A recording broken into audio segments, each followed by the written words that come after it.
The lack of affordable housing continues to be at crisis level here in the Niagara region. Bethlehem Housing and Support Services Executive Director Lori Beech joins us.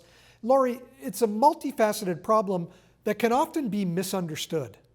Absolutely. Absolutely. And thank you for having me here today, Mike, because it is a timely issue.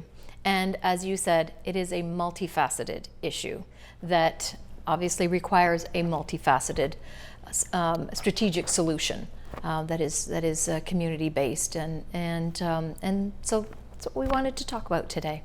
A lot of the focus over the last few months has been the rising house prices, but that's not the only thing that is keeping people from finding affordable housing.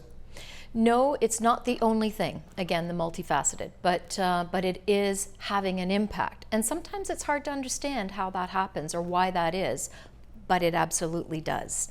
And we in the housing sector talk about the housing continuum. And so in the housing continuum that starts at crisis housing requiring shelter or being homeless, all the way through to a variety of types of housing up to home ownership. Well, when something happens or there's a situation or an economical impact on one of those parts of that continuum, it has an effect down the line.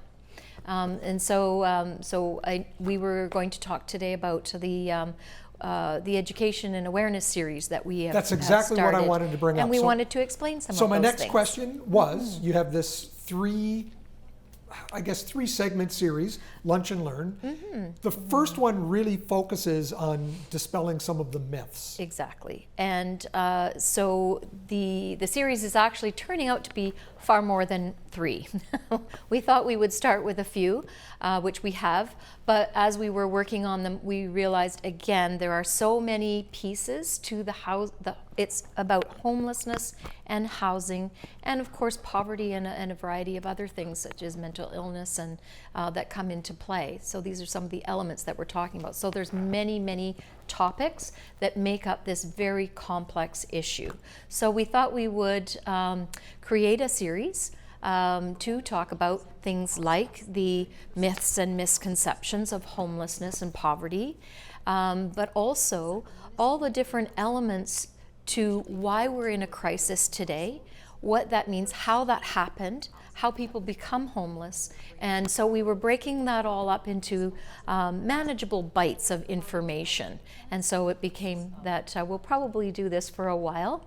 And we felt that it was important to engage the community in educating themselves about these complex issues, a little bit at a time. Your first in the series also talks about the support of the Ontario Trillium Foundation. That's right. That's right, because we received a 3-year grant to demonstrate that supportive housing and focusing support programs and services and key resources on tenancies with vulnerable families actually helps to sustain housing. And we did prove that. We showed that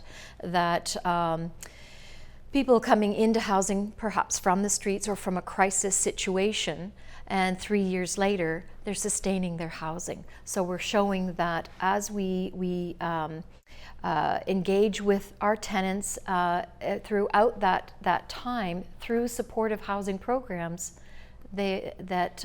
supportive housing works, and they are able to sustain their housing with our help and with good relationships with their landlords. That Trillium grant, it wraps up at the end of this year, it correct? Does. What is next for Bethlehem Housing? Oh, well, we're always moving on to the next thing, but we're always also continuing to do what we do. We do it quite well. We have a great team at Bethlehem Housing, and we are now, with our new building, we are now at about 250 units. So that's a lot of work to carry on every day, and as I said, the supportive housing is a very important part of that. So the Trillium grant we used to set up resources for a specific focus on tenancies and demonstrating that creating good, strong relationships between tenants and landlords makes a very big difference. So it's all within an eviction prevention framework that also then ultimately prevents homelessness. So that was what we were using the Trillium grant for. And we show that with evidence in the first part of the series. And then, as you mentioned, we moved on to the housing continuum, how the socioeconomics of the housing continuum have an impact. So we explain that and how Some that people works. might not understand what you mean by a housing continuum. Can you give me some examples of where the stops are along that continuum? For sure. So a continuum is, as it is, it's basically a line of different types of housing that also correlate with income levels of households. So as I mentioned, the first part of that continuum at the far end is homelessness.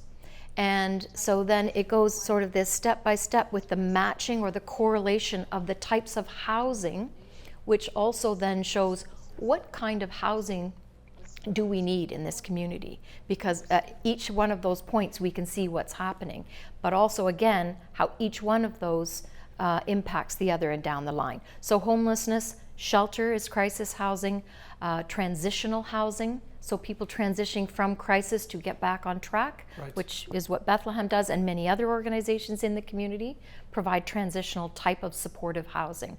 And then perhaps permanent supportive housing. Then there are housing that is provided by government or community or nonprofit organizations. Social housing, sometimes we call that, but we prefer to call it community housing because there's again a variety of types, and we need many types of community housing because that's for that lower, more vulnerable income household. But then it's moving on to what we call market rental housing and non-market and market rental housing. And then, of course, affordable rental housing and affordable home ownership, and then attainable market home ownership. So there's, if you can create a picture of that in your mind, we do have that graphic image that's available through Niagara Region on our website as well to actually see it. So in our series, we're just breaking it all down. Well, the series is great, and each of those segments, they're very short. It's not a 30 or 45-minute commitment. Very easy to find. How can people find them?